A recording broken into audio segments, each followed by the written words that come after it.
What's up, everybody? Welcome to the POVincent podcast here on the River's Edge Online Radio Network. I am your host, Vincent Didiano, giving you my point of view on movies.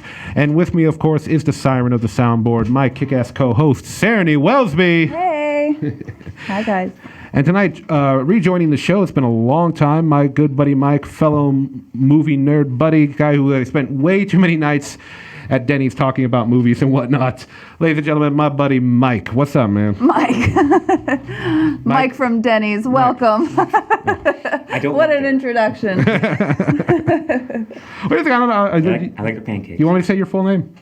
I don't care. Mike Phillips. Michael Phillips. Is your probation officer watching? Do you have a curfew? Hey, Dan. How's it going? No, I'm just kidding. But yeah, so tonight, we got just like last week, this is like, I didn't intend it for it to be like this, because last week we had Krish on. Which was awesome. Yeah, Krish, our good friend, buddy Krish Mohan. If you like stand-up comedy, and you like stand-up comedy that talks about politics and social things. And noodles, yeah. Look up Krish Mohan. He's a really funny guy. He was in our last episode, so go to our last episode to get his information. So we got Mike on this week, and next week, my buddies Jamie and another Mike from Neo Trash Video will be on as guests. So I didn't intend for it, but 3 weeks in a row with guests. And, that is awesome. Yeah. Cheating on me with another mic. I see the way it is. Many mics. No. In my phone, you're mic number one. You hear that other mic? I'm number one. Actually, I do think I have you numbered in the phone, because I did have a mic from that I knew since I was like 4 years old. So I think you're actually in the phone with like Mike something else. Or am I thinking of... Mike with an emoji, with a little microphone emoji next to it. I don't know. I think I have something set up like that. Whatever sub name you gave me, that's what you really think of me. So I'll look at that later. Oh, man. But anyway, before we get on to things, Sarany, I think you wanted something you wanted to plug? Oh, we're doing that right now? We'll do it now, and we'll do it again at the end, Okay. just to give you the double dip. Yeah, so this weekend I'm going to be at the Lamp Theater in Irwin. Tickets, you can get them at lamptheater.com. I'll be opening up for Pittsburgh icon Jim Krenn. Oh, yeah, Jim Krenn, who you do the podcast with. Yep, and you can see us on No Restrictions every Monday at noon on the Pittsburgh Current Podcast Network at pittsburghcurrent.com. There you go, people. Check it out. Sarany's got a lot coming on the way. Me, all I've got is this little show, just talking movies. Hey, not a lot of... Mike doesn't have a show. Well, no, Mike does have a show now. Wow. Showbiz, dude. Showbiz. Yay. All right. Well, anyway, let's get into our first subject tonight, a subject that we've talked about many times before in the show, Spider-Man. Spider-Man himself. Yes. So, ladies and gentlemen, it came out recently that the release date for Spider-Man Into the Spider-Verse 2 came up recently. And as you know, we reviewed that movie when it came out last year. It was with me, Eric, and Kate Nukshi, Twitch gamer, who a good friend of mine. So if you're watching on the Twitch live stream, or if you're watching on YouTube, wherever, if you like Twitch, check out Kate Nukshi. Real fun, nerdy gal playing games. Why is that like such a cool thing? Like nerdy hot girls playing video games. Why is that like a lane on Pornhub? I mean, everywhere. Like that is such a... Because now I feel like we shouldn't comment on this, Vincent. Let's incriminate ourselves. Comment, please. Comment away. I want to know what it is that is so attractive I think that to me that it's on, and I don't think it's a straight. I mean, look how many like the most cosplayers, from what I understand, are women. There's a good bunch of male cosplayers. Most cosplayers are women. Mm-hmm. I think it is because now that we're in a time where being nerdy or geeky is cool, and like like you had a lot of people who probably were into stuff and didn't want to say it because they didn't want to be cool or made fun, right, seen as uncool. Yeah, exactly. So because when we were kids, it was still uncool to be nerds, and that's true. I didn't know any girls that were into the same nerdy things as me. So I guess when I hear girls are into nerdy things, I'm like, ooh, really? Yeah. That's really cool. All right, I got that question answered. Good to know. To be nerd is to be cool nowadays. Got it. Tell me what you think about Sliders. Oh no, the sandwich? No. Oh, okay. Do you remember Sliders? On Fox? Oh yes, with Jerry O'Connell. Yeah. That was a side. We're supposed to be talking about Spider-Man. Side note. Let's talk about sandwiches. Yes, Sliders was a sci-fi adventure show on Fox back in the '90s, starring Jerry O'Connell, on John Rhys Davies. Yes. Yeah, John Rhys Davies, and I apologize, I forget the name of the other two actors, but basically, Jerry O'Connell plays this nerdy kid in college. He's like he's like a genius, and he accidentally creates a machine to create portals to different parallel universes. Stuff like that. If you've seen, Sounds cool. Yeah, It actually sounds really cool. Our good buddy Zach Funk, another comedian, he has a whole joke about this, about like the popular one where the universe where the Nazis won, or so every episode they would go to a different Earth and they would like encounter all kinds of different things, like an Earth where the Egyptian Empire. I remember that they had an episode where the Egyptian Empire continued on, and now there's just pyramids in the middle of like New York and stuff. But yeah, no, it was a really cool show. If you've never heard of it, go check it out. I think you like it. I'm sure the special effects have aged horribly since the 90s. Sliders. Yeah, Sliders. Oh, no, it was a really cool show. But anyway, on to Spider-Man. So Spider-Man Into the Spider-Verse, which was a huge hit, won the Academy Award that year for Best Animated Movie, and it was up against 2 Disney films, if I remember. Wow. One was Wreck-It Ralph 2 and The Incredibles 2. Yeah, so yeah, they've named the release date for the new one. It's going to be April 8th, 2022. So we still got over a couple years left before we're going to get to the new one, which is like, I know I want it now, but if they're taking this long to do it right, to make sure the script and everything's great, I'm happy about that. Mike, since we didn't talk about this last time on the show, what did you think of Spider-Man Into the Spider-Verse? Oh, I really liked it a lot. Yeah, I actually liked it. I don't know. I almost liked it more than the new Tom Holland movies. And not to say I don't like Tom Holland. I love him as Spider-Man. But there was something about Into the Spider-Verse to me that was more unique and kind of special. Of course. Yeah. So I would probably say I prefer that almost. But still, all good. Oh, yeah, no, because the great thing about that, I mean, the animation was different and cool, it's definitely something I hadn't quite seen before. I've seen things similar, but them, taking the next level. Plus, it did something that's really hard. It's a Spider-Man movie where Peter Parker's in it, but he's not the complete main focus. He's part of the main cast, and it introduced all these other spider characters to the general public. It introduced Miles Morales, who even though he's very popular in the comics, I'm sure most of the general public was unaware of him. You had Spider-Gwen, Spider-Man Noir, Spider-Pig, or was Spider-Pig or Spider-Ham? Oh, I don't remember, but he was very cute. Yeah, he's right there. I can see him. Yeah, and he was voiced by my blocking him. Your head's blocking. I'm blocking Spider-Ham this way. There he is. Being attacked by both sides. So cute. He was my favorite part. Yeah, and voiced by John Mulaney, the very funny John Mulaney. I love him. Oh, he's great. Yes. So it introduced all these characters to the general public that was previously unaware of them. Plus, had plenty of like references and Easter eggs for the comic book and Spider-Man fans. I love the post-credits scene. With Isaacs. Oh, yeah. He's like, you get your finger in my face. Yeah. I I'm sure that everybody in the audience got that joke because that Spider-Man meme is like all over the internet. Yeah. That was like the most popular meme. Yeah. But a day after it was announced when the next movie would be released, some interesting news. The first new Spider-Man that they're saying they're going to be in the movie, I'm sure they're going to introduce a few other incarnations, but the first one that they are letting everyone know about is one that I'm surprised about, but I'm actually pretty excited. It is Takuya Yamashiro, the main protagonist from the 1970s live-action Japanese TV series, which I'm sure there's probably a bunch of people that aren't aware of it. If you're not, look it up online, Google it, YouTube. There's plenty of clips from the show. It's very different from Spider-Man. Just give a brief rundown about it. Takuya gained his special abilities from a blood transfusion from Garia, the dying warrior from planet Spider. What? It's more like, even though Super Sentai, which is Power Rangers in Japan, it's all like Power Rangers. And so much so that it's him, he has a little device that to become Spider-Man, he has a little device on his wrist, kind of like the later seasons of Power Rangers.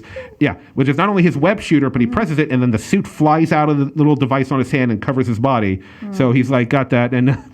And his spider sense just senses where danger is in the city, not even if the danger is coming at him, and he fights aliens from another planet.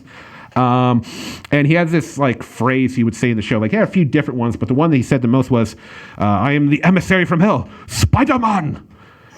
And if you're a Spider-Man fan, that freaks you the fuck out.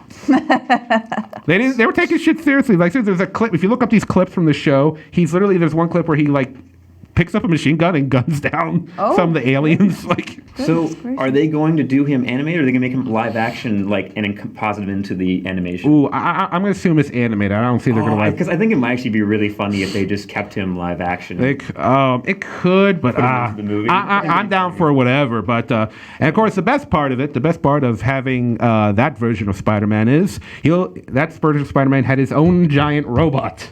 Oh, fuck. Yeah, Leopard. We know much Vincent loves giant robots. I do. I also love giant No robots. giant robots. There we go. Yeah. I love all robots. I like tiny robots too. Robots in general are cool. We see This is a robot. her phone is technically a robot. Yeah, because we grew up in the 80s. Because in the 80s, robots were going through that like resurgence. You know, like Yeah. they were in movies, they were toys, they were like I mean, I recently rewatched Short Circuit a couple months ago. I hadn't seen that movie in a long time. Yeah. 80s were the shit. Robots were the shit back in the 80s. Definitely. Yeah. So I'm excited. If they don't, I'll say this right now. If in Spider-Man Into the Spider-Verse 2, if they do not have the giant robot, which is called Leopardon, which Very elegant name for a robot. yeah. The funny thing is, Like you say, little French robot? well, it's supposed to be like, even though Spider-Man's robot, it has like a leopard kind of semi-design to it. It has like a flying ship mode with like So it's like a fashionista yes, robot. yeah. That's cool. So if they don't have the giant robot in the movie, I'm going to be sorely disappointed. Because I'm sorry, if we're going to have Japanese Spider-Man and we don't have the giant robot, Hey, they had giant robots in Ready Player One. You hated that movie, so I didn't hate Ready Player One. I didn't hate it. I thought it was tons of fun. I thought the main character was bland and boring. Okay, and well, let's not open up this box. We'll go down this road for 10 more minutes. Oh, you say much you hate. this is what happens when him and I get together. We just fucking argue about shit. Just back and That forth. is good podcasting, That though. is good. I love when people Back and argue on forth. podcasts. You hated it. I didn't hate it. I just didn't like this thing, that thing, this, and over here. Just like Fury Road. Yeah. Watch out we for can the open a White can there, Claws. too. I loosened up about Fury Road. Oh, you did. You like Fury Road now. I don't love it, but Oh, you're going to admit that you were wrong back The White then. Claws are coming out, Mike. Watch it. still think it's a little overrated. I still think it's a little overrated. It's still This man trashed it back in the day. Such a good movie. Trashed Midsummer, too. I didn't trash Midsummer. We said the second time you said that. I did not. I recommended it. We are I gave it the POVincent recommendation. They're ganging up on you right now. That's one thing. See what happens? No more guests. I'm done. I'm gonna call Jamie and then Mike next week. Like, sorry, we're gonna cancel the whole thing. I know you guys were excited. I was excited too, but tired of getting double teamed. Okay. Just teasing you, White Claw. We love you. Love you too. Anyway, so yeah, I'm excited. What the fuck was that? That was me expressing that I love you with a touch. Okay, all right. Okay. Lots of love going on in here. All right. It's good to be White Claw. Anyway. But I'm interested to see what else is going to happen story-wise in Spider-Man Into the Spider-Verse 2. I mean, I'm hoping we're going to see the return of, obviously Miles Morales will be in the next one, but how many of the Spider-Mans from the first one will return? Not sure about that. I mean, will Spider-Man Noir come back? I mean, he was voiced by Nick Cage. I think that's great. Will Spider-Ham come back? I think we can all safely say that Spider-Gwen... Definitely. Yeah, Definitely. yeah. She's now that she's known to the general public through this movie, and she's a very popular character in the comics. I'd be highly surprised if she wasn't brought back, because they did give indications that there might be a romance between her and Miles eventually. So we'll see how that goes down. Yeah. I'd say a strong bet that Oscar Isaacs will also be more involved. Because they set him up in the last movie in the post. Oh, yeah, because he's Spider-Man 2099? Something like that, yeah. Yeah. I'm pretty sure he's going to have a bigger role this time. Yeah, and I'm down for that. I mean, Oscar Isaac is just a good actor, period. So having him in this film voicing any character would be beneficial. Yeah, so I'm really excited for this. I mean, things are going pretty well for Spider-Man right now. We got Spider-Man Into Spider-Verse 2. We got, it was announced that Sony and Disney, finally stopped acting like, well, mostly Disney stopped acting like fools, and, Tom Holland was back in the MCU, we've covered before in the show. So, yeah, and then the future for Spider-Man, whether it's in the MCU or separate in its own thing, and, they got the whole Venom thing that's still going to happen, things are looking pretty bright, in my opinion. Mike, what do you think? Yeah, sounds good. I mean, especially, we were talking before about all these rumors of the live-action multiverse, Spider-Verse thing. Yeah. I forget. Yeah, for those of you that heard, there's rumors that they've been talking to Andrew Garfield and Tobey Maguire about coming back to do a live-action deal.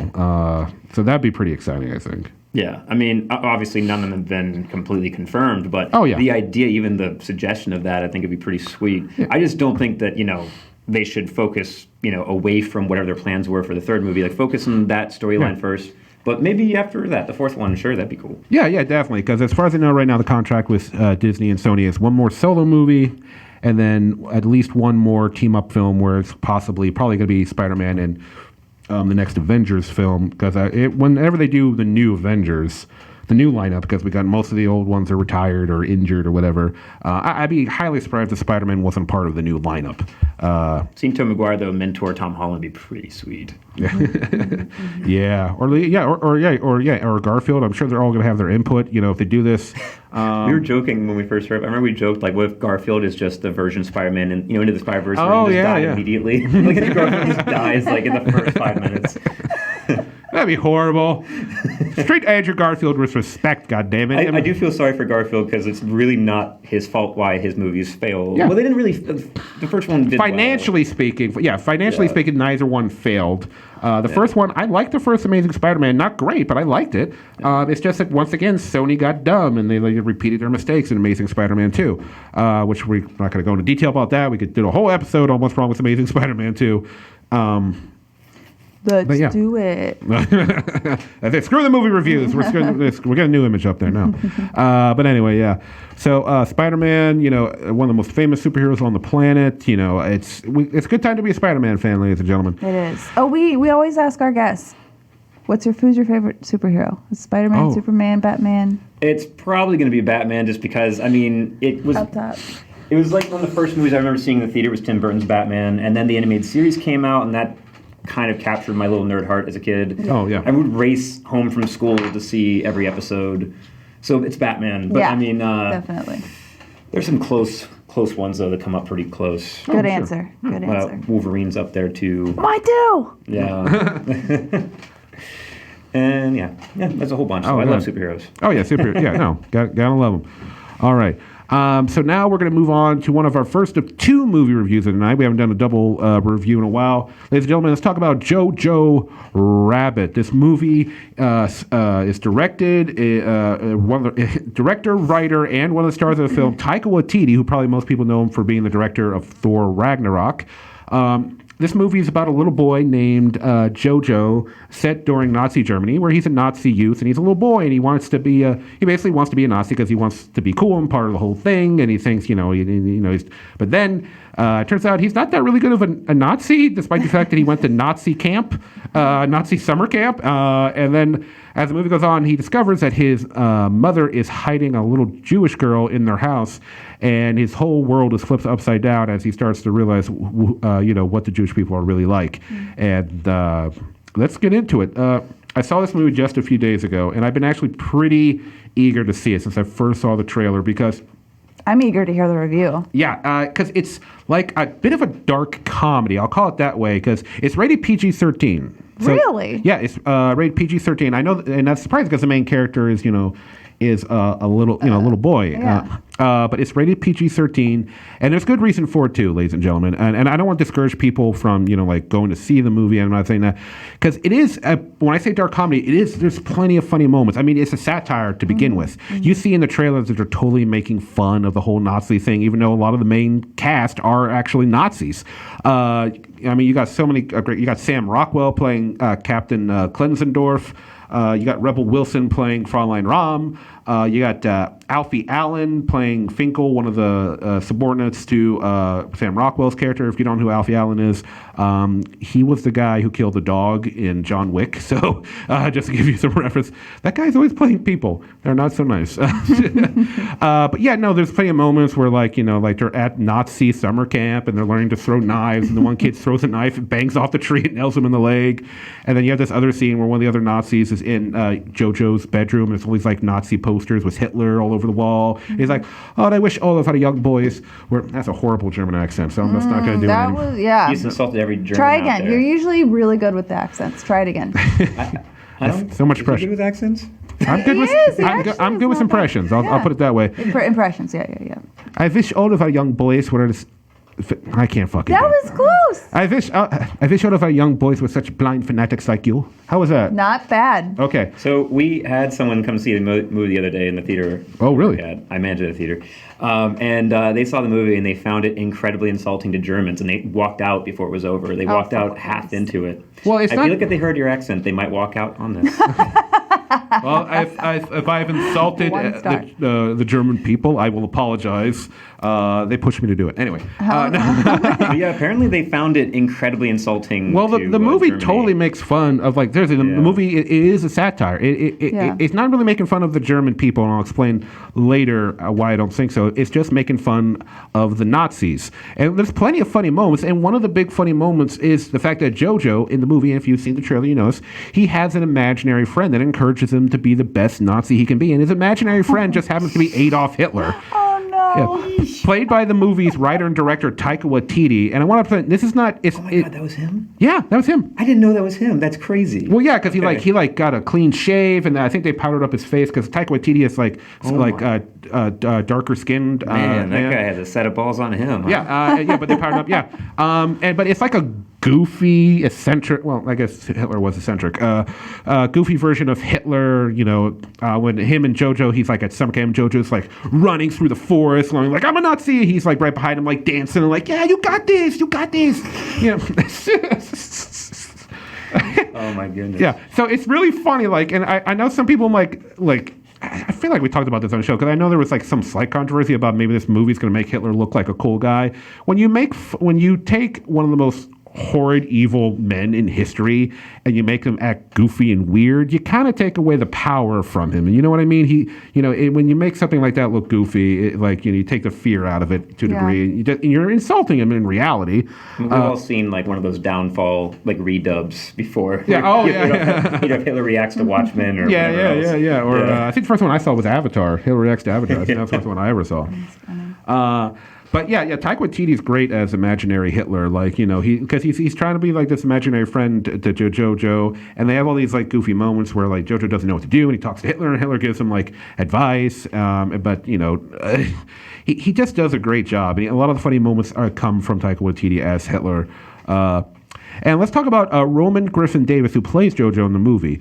The kid does a great job. I looked him up. I think this is his first film. I mean, according to IMDb, this is the only movie he's ever done, unless he did some like commercials or like TV work. He's a real young kid, and he was great in the movie. I never when you have when you have child actors, a lot of child actors, they kind of vary in quality, but this kid pulled it off. He was solid throughout the whole film, and you really believe him that he's just this naive little kid that like he grows. He's a 10-year-old boy in the era of Nazi Germany, and he's naive and he just believes everything that the Nazi Party tells him and all this stuff, and like they're doing good, and like going to war is a great thing to do for your country. And he's 10 years old and he wants to go off to war without really understanding what that really means. He just is told that the Jews are horrible people.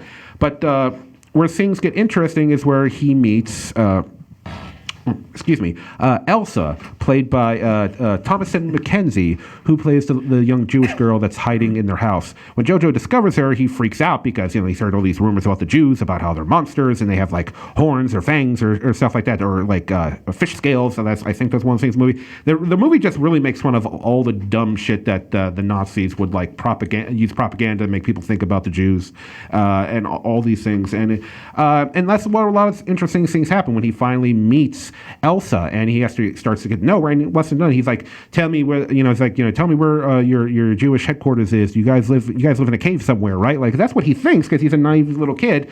And as time goes on, the more he talks to her, the more he starts to question what he's been taught about Jewish people. And it's pretty, and it's you see him like turning, like he's not a bad little boy. He's a good-hearted kid in a bad culture. And it makes for some like interesting character development moments. It also makes for some funny moments because Elsa, she's great in the movie too. When she first meets Jojo, remember Jojo thinks that she's Jewish, so she's some kind of monster. So she kind of plays up to that. She kind of messes with Jojo a lot, plays to his fears that she's some kind of monster, which makes for some funny moments where he tries to fight her, but he's just a dumb wimpy little kid, and she just kind of kicks his butt because the character is 18. But then you get some really soft moments where he like starts to soften up to her and he's being nice to her, but he plays it off as like, I'm just trying to learn about Jewish people, So there's a lot of great moments between these two characters, which was nice because it really what carries the film. Like the evolution of Jojo from realizing that maybe this Nazi thing isn't so great. I don't know. Another actor in the film playing Jojo's mother Rosie is Scarlett Johansson, and Scarlett Johansson, she's we're in Germany, she's German, but she's not. She doesn't really care for the Nazis. She's not part of the Nazi, she's not part of the Nazi movement, and she just hates the war and wishes it's over because she doesn't want this war to keep going and Jojo to go off to war. She tries to support him. He knows he's really into Nazi movement, but we find out that she's hiding this little girl in their house, and we get to know her a little bit because she's trying to be good to Jojo because his dad's off in the war.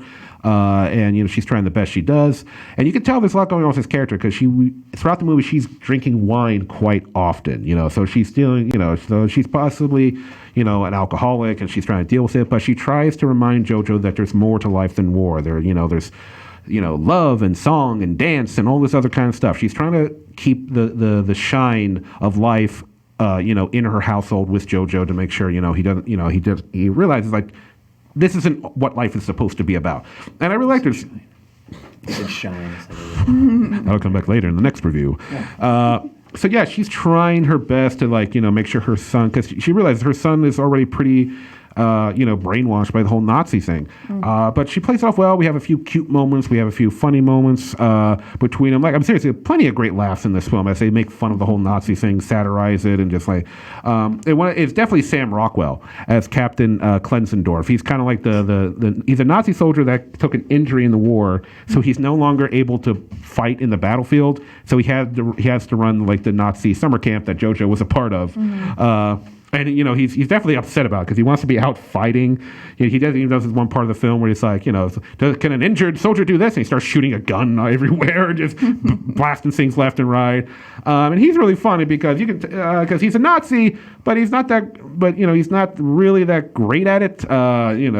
He's kind of pathetic in a lot of ways, but he's also kind of he tries to be a mentor figure to Jojo, and I mean that in a good way because he just sees this little kid trying to do the best he can. So Sam Rockwell has those moments where it's like, fucking Nazi, to oh, that was nice. You did that for Jojo. That was nice. And like I said, we got a whole bunch of, we got Rebel Wilson in this film, Stephen Merchant's in this movie. And, one thing I want to say, Taika Waititi was great as this goofy version of Hitler. But without going into spoilers, there are a few dark moments in the film. Because there are moments in the film, where they take a moment to remind you, this is happening during World War II in Nazi Germany. And Jewish people are being hunted down. It throws some reality in there every once in a while. We'll have 20 minutes of comedy and then throws a little bit of reality. And I'll say, without going to spoilers, the third act of this film, the last bit of this film, will kick you in the heart because it does get emotional. Things start to happen. I'm not going to go into what happens, but did you cry? You cried at Lion King. I did not cry at Lion King. Yes, that did not happen. The live action version that everyone hated? Yeah. She's making shit up. I liked it kind of. I wouldn't think it was that bad. He didn't cry. Okay. I don't often cry, and I don't mean that in a tough macho man way, but I did get emotional. This movie really, when I say this movie kicks you in the heart, it does. Oh. Yeah, as much as it will make you laugh your ass off, there's a few moments you're going to go oh. Like a roller coaster. Did you feel the tonal shifts had smooth transitions, or did they feel kind of jarring and kind of out of place? There was one that just kind of come in there, but that was I felt like the purpose of it's supposed to shock you, goof, the Nazis are so goofy, then boom, reality. It's supposed to be a little shocking moment, but a lot of the bigger moments start, they come more gradually throughout the course of the film. Where it starts to move a little bit away from the comedy, the satire, move to more of the serious stuff. But by that point, you're very invested in the characters. And, it's a great cast, great directing by Taika Waititi, all that, great dialogue. So at the end of the day, do I give Jojo Rabbit a recommendation? I do. I do recommend you go see this film. I think it was great. I recommend you guys go check it out. I think it's just a great film. I had some other friends, Krish, as we mentioned, who was on last week, and his wife, Liz, who's been on the show multiple times before. They also saw the film, and they loved it. And I think it's a great film. I think they did a great job, and I'm eager to see what Taika Waititi has coming up next, as he's really been making a name for himself lately. So now we are going to move on to our next film, Sleep. doctors. Yes, ladies and gentlemen, we're talking about the sequel to Stanley Kubrick's The Shining. This movie is directed by Mike Flanagan and based on Stephen King's book, Dr. Sleep. It stars Ewan McGregor, Rebecca Ferguson, Kaylee Curran. So we all went to go see this movie together, so this is going to be everyone joining in on this one.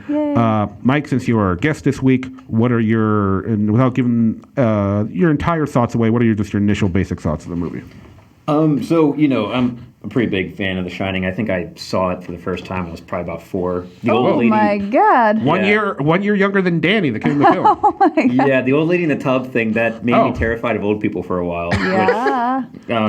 Anyways, so I, I just out of nowhere hit Vincent up, like, can I come? Because I just really want to see the movie. I'll say that, like, I liked it. I didn't love it as much as I was hoping, I guess. The issues for me come in the third act, which is weird because the whole movie I was waiting for them to harken back to the original Shining, Stanley Kubrick's movie.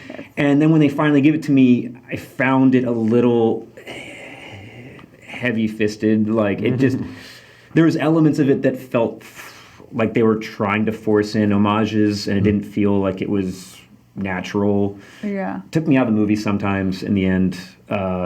So it's weird because I think the part I was looking forward to the most was actually my least favorite part. I think the other two parts of it were my favorite parts. Okay.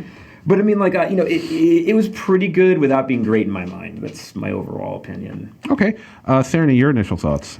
Well, I'm going to give it 5 stars because there was a cat in it. Okay. There was a very cute cat in the movie. Sorry, spoiler. Actually, no, honestly, I really liked it. And I was impatient, too, for the hotel scene. I couldn't wait for them to get back to the trailer. Overlook Hotel. We know it's coming. Right, and I thought that they would spend more time there, and I thought that they would be a little more fair. And I agree with you, it was a little bit disappointing. But the story was fantastic. The characters were unique.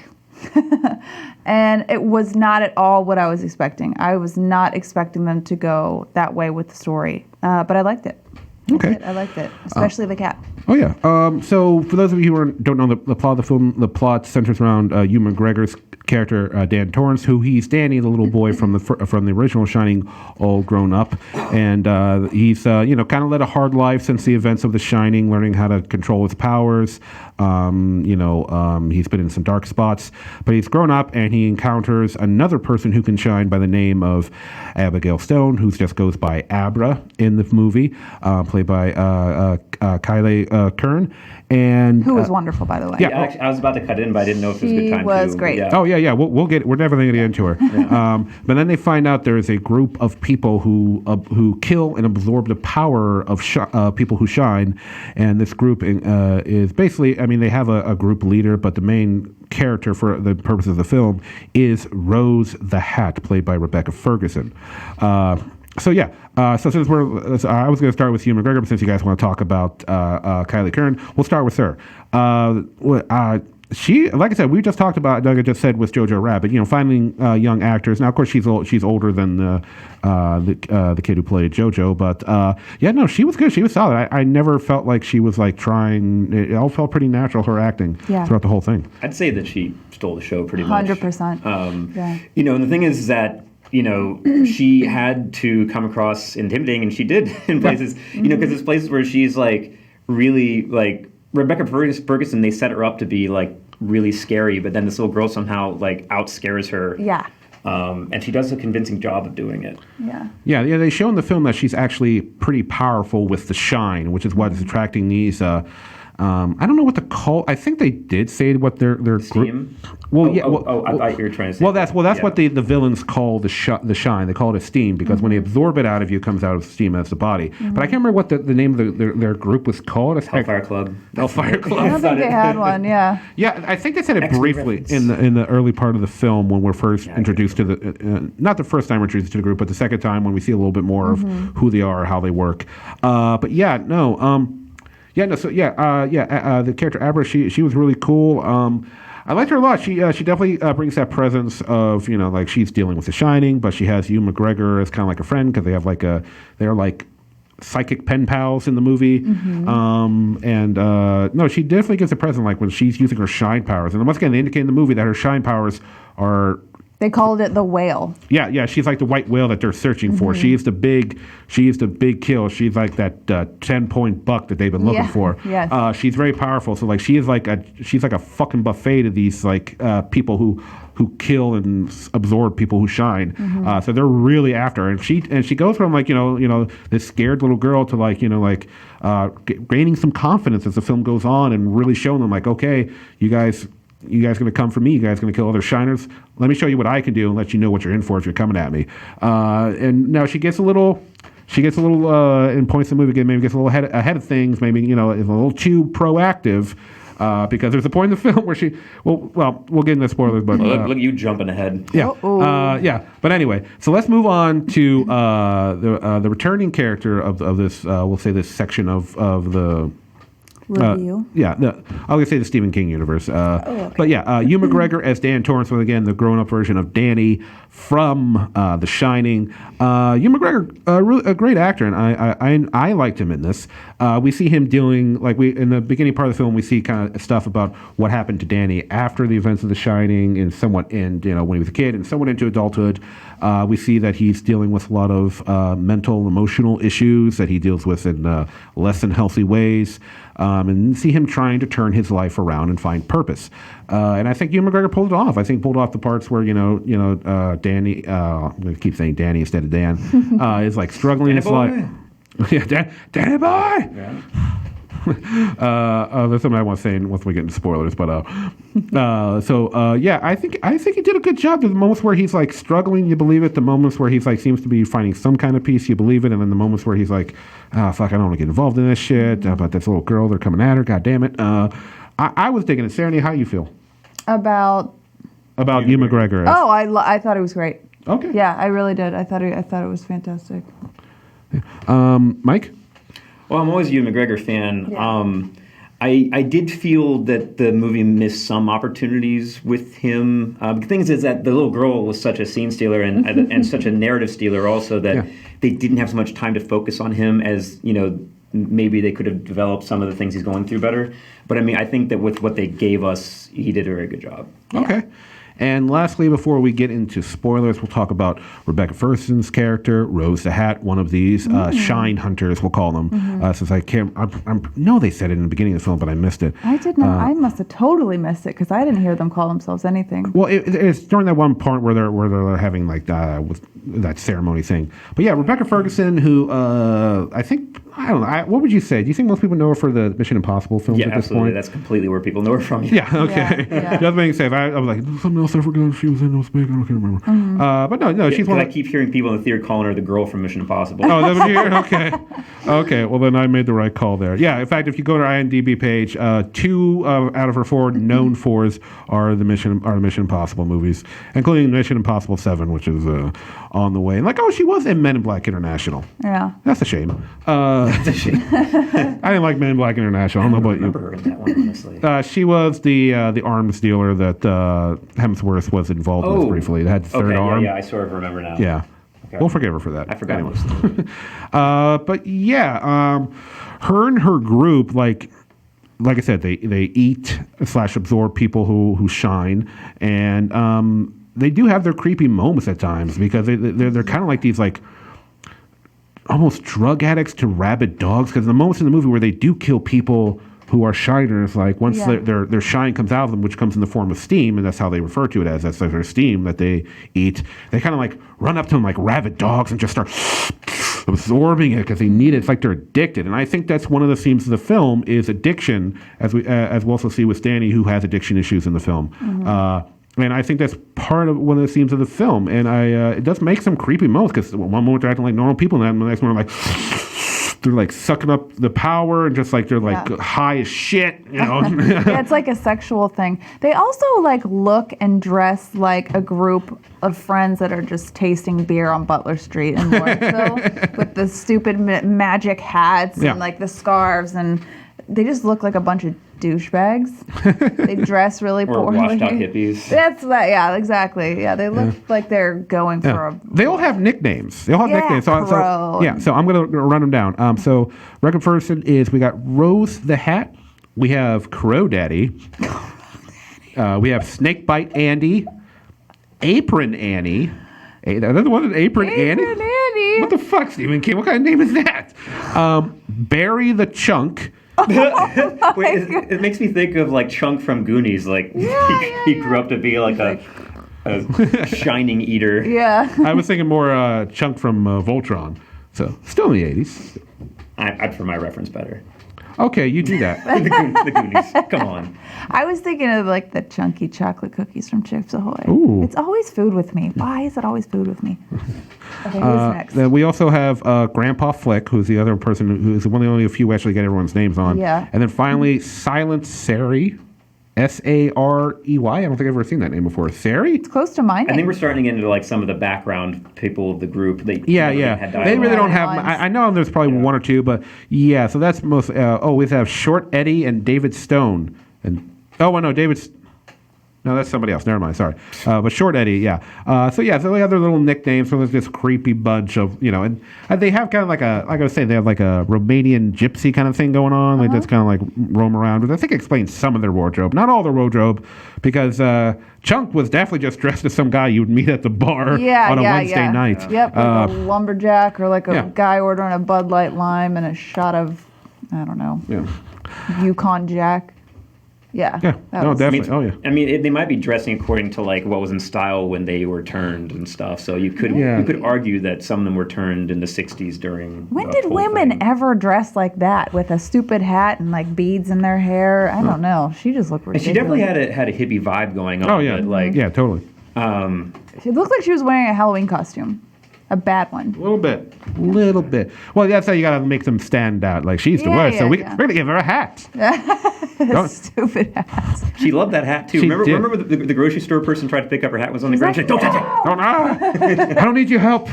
I'm a grown woman. I can pick up my own hat. Maybe the hat was going somewhere. It's Maybe an Indiana Jones the hat hat's with going to her. get a sequel. The Yeah. next movie, the third one's going to be Shining.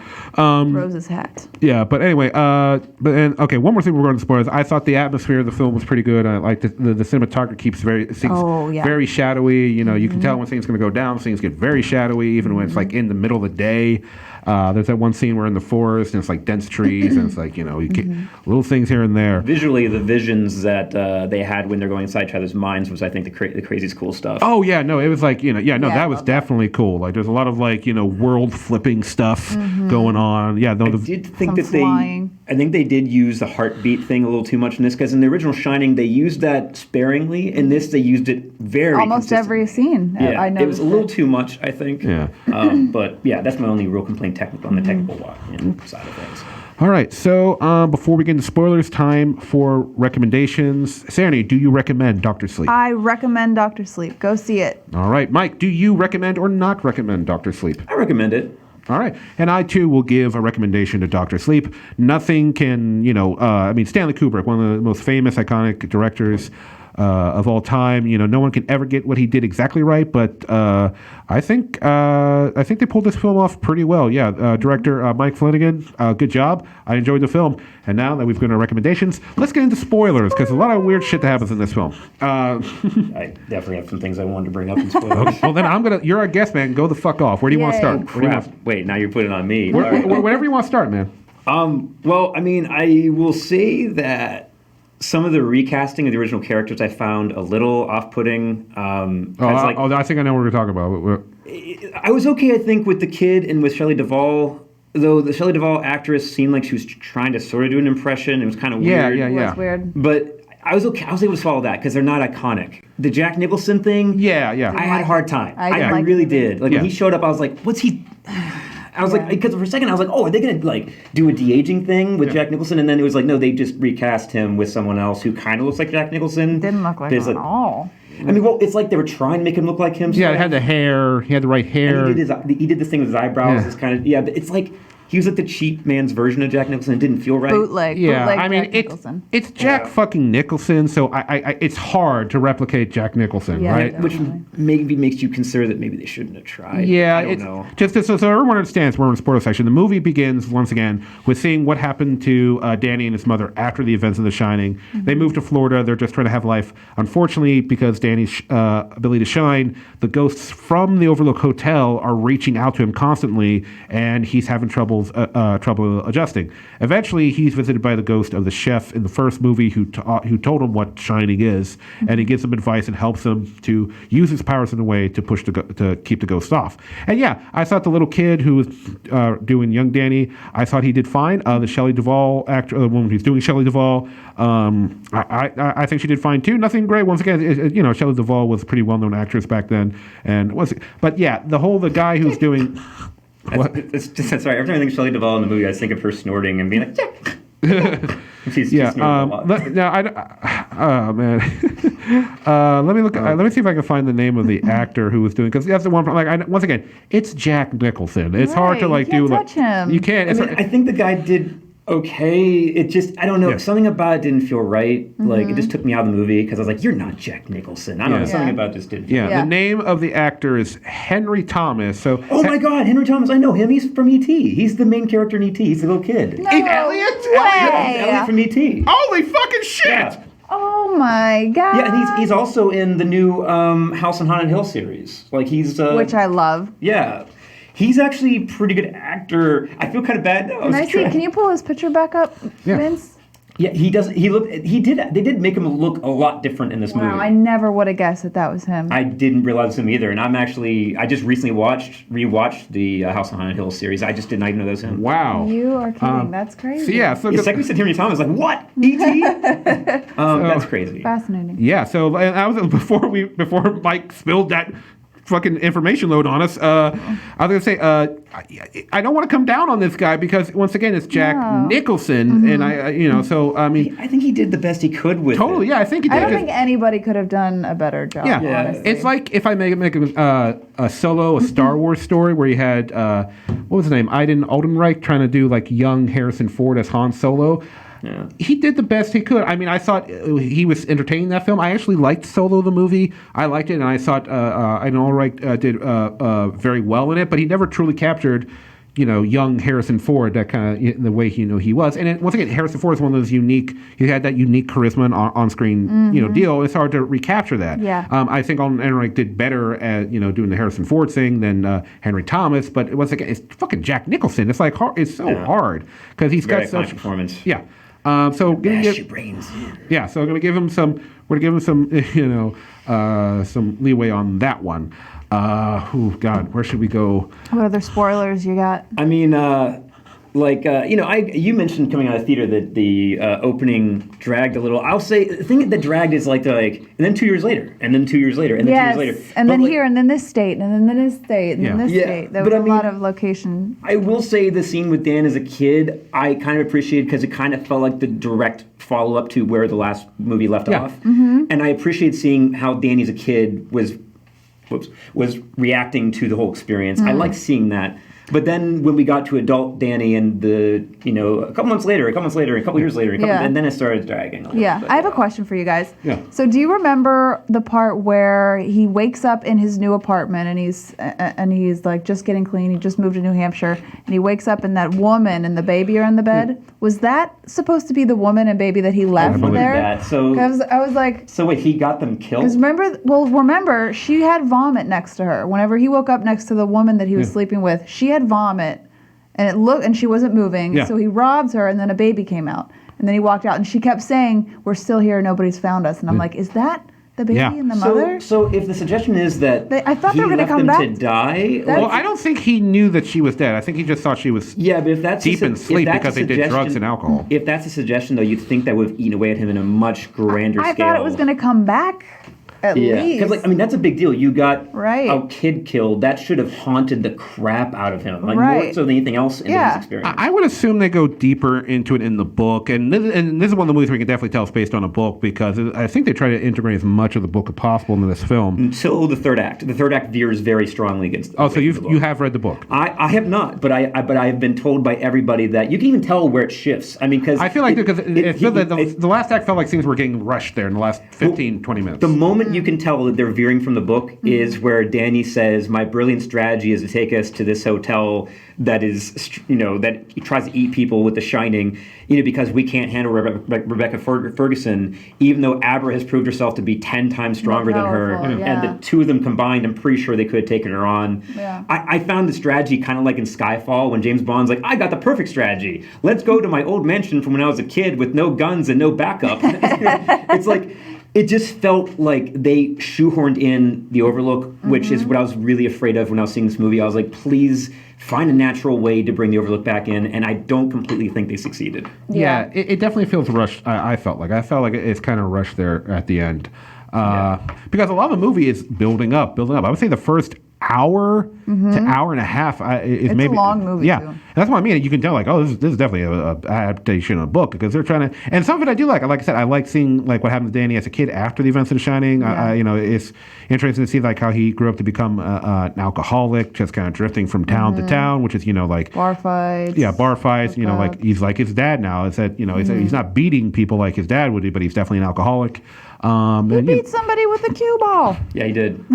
Which he might have actually killed that guy too. We're not Right, sure. he might have killed him too. Well, he didn't beat his wife and kids, so that's Right. But yeah, no, he's definitely he's definitely fallen down to like he's at the bottom of like the pit here. We see Danny, like I said, get into bar fights. He's an alcoholic, and dead girls. Yeah, who apparently she robbed him first to buy the what were they? They were snorting some Coke. cocaine. They were doing coke. Yeah, so I don't think he knew that she was dead. I think he just figured we were drinking all night and snorting cocaine. She's just out cold, and she'll wake up like in an hour or two and take care of the baby. So Give the baby some Cheez-Its. I almost feel like it should have been like a repeat of the Train Spotting vision where he sees the baby crawling on the ceiling with its head twisting around at him. But it did, like, again, there was a disconnection for me to some degree in what exactly Danny was going through internally in some parts of the movie. Like, I don't know. It just felt like there was things he should have been wrestling with more for me. Like, for instance, he kills people in this movie as though it's no big deal, as though he's done it before. Like, shooting people. Yeah, it just felt. I know they're not really people anymore, but at the same time, there's like some kind of undead thing. Yeah. Yeah, at the same time, I don't know. It's just weird. Like, he's never killed people before, and I don't know. Well, I didn't feel, but the thing is, I didn't feel internally what was going on with him. Like,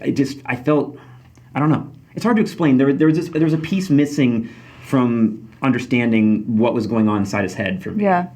But, yeah, I'm with you. He should have been grappling more with that stuff. Okay. Yeah. I can feel it.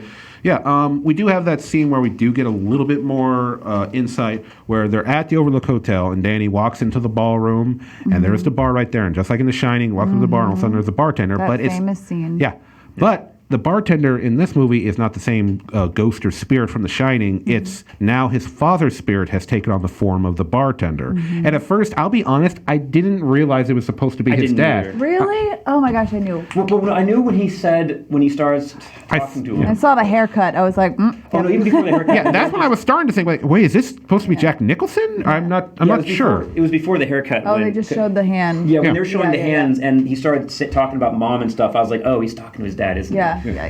But yeah, I mean, like, do we want to go backwards a little because we're talking about the ending a little bit? We can. I just wanted to point out because there's that scene where he's talking to his dad spirit, his bartender, and he starts to unload on him, and we get a little bit. What? Can I interject? Yes. So there was a part where I felt you getting extremely uncomfortable where they killed that little boy. Jesus, yeah. They really brutally murder a young boy in this movie, and they show a lot. And you could feel, I felt Mike sitting next to me get really uncomfortable. I felt Vince get uncomfortable. Yeah, it's not an easy scene to watch, ladies and Yeah, it gentlemen. was hard to watch. I don't Was like that watching Jacob stuff Tremblay? like that. It was Jacob Tremblay. Okay, I thought that was him. Yeah. Oh, wow. Yeah, another great young actor. He was recently in Good Boys, the little kid R-rated yeah. comedy. But he's been in a That was bunch of good. other stuff. He's a really great young actor. So even though he technically plays a small role in the film, just having him in the film was good. Whenever you got a good quality people in your film, even if they got small little parts. Yeah. That scene was rough, and I felt you both get uncomfortable. It was. And I was very uncomfortable. Yeah, I too. mean, like it was. It's the most brutal killing of a kid you ever see in a movie. Yeah. Like I think so. Yeah. It definitely is, and it goes on a long time. It's like a 5-minute scene. Yeah. And the kid's just screaming bloody murder. So like my reactions watching it as I was like, do we really have to be seeing this much of it? It was too much for me. Yeah. But there is a certain point of it where later I look back on it, I'm like, it did make a very strong point though about Why they're going after them. well, yeah, and why we should be afraid of them and stuff like that, which to me, the fear factor for Rebecca Ferguson kind of diminished the further movie we went because the little girl was just so powerful. But but for a minute there, that was kind of like, oh my God, this is what they do to kids. This is really horrible. Yeah, these guys need to go. Yeah, which I think was motivation enough. Like you guys saying, like, maybe Danny, he just kills without thinking. But after you see that, and these they're not people anymore. They're closer to the things that were in Overlook Hotel. That I can understand, because to him, he's not hunting, he's not killing people at that point. He's killing monsters. So I mean, I do get what point you guys were trying to make. Yeah. But for me, I didn't have a problem with that. I will say I didn't know he was such a good fucking shot. I mean, not every hit was center mass. I'll say that. But anyway, there's one other thing you want to go back to, right? Or did we? There's a few thoughts I had. Have at it, man. Sorry, I like analyze these things to death. But I know That's what this is about. What's her name? What's the snake one's name? Andy, Snakebite Andy, played by Emily Allen Lind. So I had a thought about her sort of, because they set her up to be kind of a vigilante, sort of like she's targeting pedophiles and creeps. Yeah, she has she has the shine, and her shine is she can control people with her words. Yes. Mind control, yeah. Yeah, mind control. She says it's like, you want to go to sleep right now and you'll fall asleep, or like, you want to hand me your wallet and you'll do that. And they indicate that she is a shiner, and that the group, the people that eat shine, sometimes they encounter another shiner. Instead of eating them, they convert them into one of them. Yeah. So but anyway, back to your point. I'm sorry, I just wanted to... That's fine. I was going to say that, like, it was weird because they established her one way as being this vigilante. I wonder if it's like almost like those vampire, like, Fright Night, where when someone gets bit, they just go bad and they lose their humanity. I don't know if it's that or not, but it's weird because she clearly had some kind of moral justice in her about hurting children and stuff like that, because she was doing vigilante stuff. And then here they are brutally murdering a little boy, and she's totally getting off on it. So is the question that when you're turned and converted, do you lose your humanity, or like, did she just not get developed very well? So I think the way they were trying to make it was like, so like vampires need blood to live, right? So I think they kept saying like, okay, you're going to eat well, and we're hungry or we're thirsty. I think that's how they survive. I thought of them as like shining vampires, sort of, but like the question is, keep in mind, but in the scene where we see her join the group and be converted into one of them, and by the time we see the murder of Jacob Trembley's character, there's like an 8-year difference. So the thing is though, is that they set her up though to kind of be a vigilante and kind of have a moral justice, moral code, sort of. So the question is, does this corrupt your humanity and make you just become a shining thirsty monster, or was she just not well developed? I see things. That problem is that for me in the movie they didn't specify that enough for me to understand that transition. Both. Yeah, I think it's a little bit of both. I mean, the main purpose of their character is obviously just to give us more knowledge of the group and how they operate, and stuff like that. But see, I think it would have helped me to have the rules laid out a little better, like, because for instance in Fright Night, like, they very specifically make it clear that your humanity is killed when you turn into a vampire. Yeah. So it's very clear in that movie. This movie, that wasn't as clear. I was a little confused about that. So her character to me was kind of a dead-end character, sort of, because I didn't understand her. I gotcha. I'm with you. All right. Guys, is there anything else we want to go over in our spoiler section here? I do think that we should talk more about the end. We'll talk about the end. So at the end of the movie, at this point, it's just down to Dan and Abra. All the other undead Shine Eaters have been killed off. Dan's best friend that we meet in very early on part of the movie, he's been killed off, and it's just down to them. And he says his grand plan is that we're going to go back to the Overlook Hotel, and he's going to use the evil of the hotel to finish off Rebecca Ferguson, who, as one of you guys pointed out, that Abra is extremely strong. She can take on Rebecca, But to some of the movies, some of the credit, they do show that before Rose the Hack goes to finally take them out, she absorbs the remaining canisters of shine steam so she's basically supercharged at this point. So now is she stronger with Abra? I don't know, but she's at least at the point where she is a threat to both of them. So yeah, they go to the Overlook Hotel. They kind of set up a sort of trap. We're not sure what the trap is. We know obviously it has to do with the ghosts. But yeah, like I said, it felt rushed. I mean, it felt rushed. It felt forced, kind of. And like I said, I know what you're saying about her absorbing a lot of Shining before she went to confront them, Rebecca Ferguson's character. I didn't feel that threatened by her at this point. The little girl was so powerful that I was just like, I don't think she stands a chance against the little girl and Ewan McGregor combined. And the thing is that because I didn't feel threatened by it, I didn't know why they bothered going to the hotel. I was like, you guys could just take her out. I don't know. So the little girl, I love the little girl. I thought she was fantastic. Yeah. It's just maybe too powerful. I don't know. I mean, because the funny thing is that I also loved her overpowered scenes sometimes because the way she took them on, I was like, oh yeah. Oh yeah, and the visuals in them worked very well. But it also is a detriment to the movie to a degree in the finale because she's so powerful that I don't feel threatened by Rebecca Ferguson anymore. Yeah. Okay, I can feel you on that one. Yeah. And plus I will say I kind of saw what Dan's strategy was before they got there. Well, it's basically the same strategy from Skyfall, but So the strategy, what we see in the early part of the film, that the way he deals, because the ghosts from the Overlook Hotel are still reaching out to him from hundreds, thousands of miles away, and he's taught a technique where he creates a box in his mind and he traps the spirit in the box. And by the time he's an adult, he's got a dozen boxes in his mind, all filled with different spirits from the Overlook that have reached out to him. And I pretty much saw it coming that the strategy was get her there, maybe fuck her up as much as it can, and then release the ghosts on her. I mean, I wasn't surprised when that was his strategy. I just felt like that was that the only one?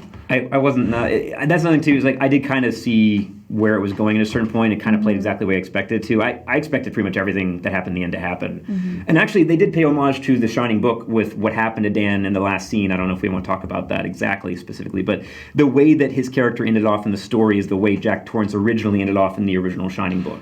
Like Jack Torrance in the book, he blows up the boiler room, blows the hotel. Okay. So that was them paying homage to the book, but that's not how Dr. Sleep ends. I don't believe. I don't think Dr. Sleep even goes to the Overlook Hotel.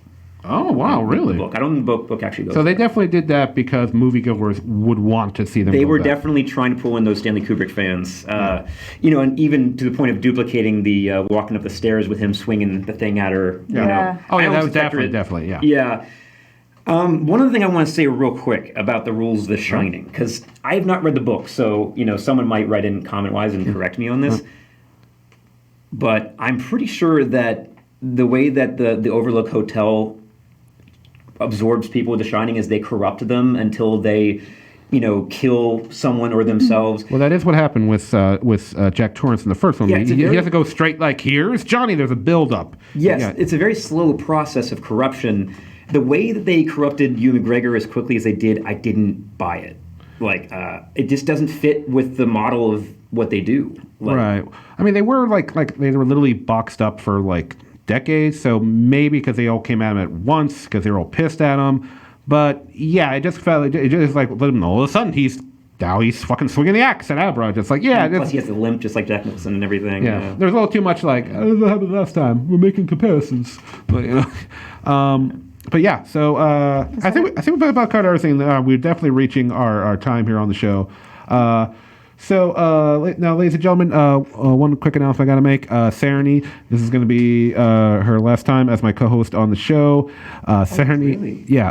Sarani, when I asked her to come on the show, I was so surprised when you said yes, because I know how busy you are. You're involved in so many projects and stuff, but you did say yes, and but you are busy in the projects that come on. So, Sarani, I want to thank you for being on the show. And I hope you let me come back for guest spots. Oh, you are always welcome back on the show. Thank you. Especially for horror. Anything horror happening. Yeah, I will let you fucking know, because I'll definitely need, because as I said, not a huge horror fan, don't hate it, but I'll definitely need a more horror lover on the show when that happens. And so yeah, thank you so much. I really appreciate it. I know it's kind of I pulled it out of nowhere, I need a new co-host. It was so fun, and I really wish I had the time. More time to spend here, but unfortunately my schedule will not allow it. No, it's okay. Don't worry about it. Moving forward with the future of the POVincent podcast, I decided that, and I've talked this over with my station manager. I'm just going to, the future of the show is we're doing a new format. Well, it'll just be me here on the show. I will still have guests on as often as I can. You know, like I said, next week, Jamie and Mike from Neo Trash Video will be on the show talking about talking stuff. And I think that's how we're going to move forward with the show right now. And probably in future episodes, I might be starting off with the movie review and then getting into movie news and discussion. So POVincent podcast will be moving forward. I'm excited to see where things are going to go, and me just kind of handling the show on my own here. But may I just interject just for a sec, because I think we finished on such a negative note on Dr. Sleep. I just want to say that despite everything that we were saying, I just want to say that it is still worth seeing. We were just going over the classic Mike. Yeah, I just want to say no. It still was good. Oh yeah, no. Just a movie can have problems and still be enjoyable. You know. Yeah. Like I said earlier, I liked the Solo movie. It's got problems, but I liked it. Yeah. Anyway. So, and Sarah, do you want to plug your show one last time? Yep. So this weekend I will be at the Lamp Theater, and on December 13th I will be at the Roxanne Theater with the Bill Henry Band and Jimmy Crenn. So come and see me. You can get tickets at roxannetheater.com and lamptheater.com. I'll be doing some jokes. Probably not good ones. But no, don't be like that. No, we're definitely getting negative. Come on out and see me do stand-up. I'll have a beer with you after the show. Ladies and gentlemen, go check out our show. It'll be a good time. Mike, thanks for hanging out tonight, coming on back onto the show. It was good having you back. And then thank you to everybody who's tuning in the show tonight. If you're watching us on Twitch, please click that follow button. If you're watching us on YouTube, subscribe and click the bell for notifications in the future. And just thank you in general for checking out our show. And thanks, of course, to the River's Edge Online Radio Network for hosting this podcast. I'm your host, Vincent Diniano. That was my point of view on the movies tonight. Take it easy.